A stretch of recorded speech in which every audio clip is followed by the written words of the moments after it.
பதிலுரை பாடல். பல்லவி. உன்னை நான் நினையாவிடில் என் நா மீள்வாயோடு ஒட்டிக்கொள்ளும். பாபிலோனின் ஆறுகள் அருகே அமர்ந்து நாங்கள் சீயோனை நினைத்து அழுதோம்.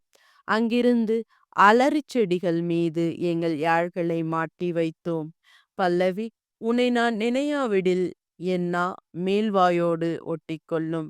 ஏனெனில் அங்கு எங்களை சிறையாக்கினோர் எங்களை பாடும்படி கேட்டனர். எங்களை கடத்தி சென்றோர் எங்களை மகிழ்ச்சிப்பா இசைக்குமாறு கேட்டனர்.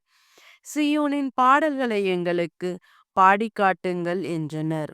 பல்லவி. உன்னை நான் நினையாவிடில் என் நா மீள்வாயோடு ஒட்டிக்கொள்ளட்டும். ஆண்டவருக்கு உரித்தாக்கும் பாடலை அந்நிய நாட்டில் எங்கனம் பாடுவோம். எருசலேமி, நான் உன்னை மறந்தால் என் பலக்கை சூம்பி போவதாக. பல்லவி. உன்னை நான் நினையாவிடில் என் நா மேல்வாயோடு ஒட்டிக்கொள்ளும். உன்னை நான் நினையாவிடில் எனது மகிழ்ச்சியின் மகுடமாக நான் எருசலேமை கருதாவிடில் என் நா மேல்வாயோடு ஒட்டிக்கொள்ளுவதாக. பல்லவி. உன்னை நான் நினையாவிடில் என் நா மேல்வாயோடு ஒட்டிக்கொள்ளட்டும்.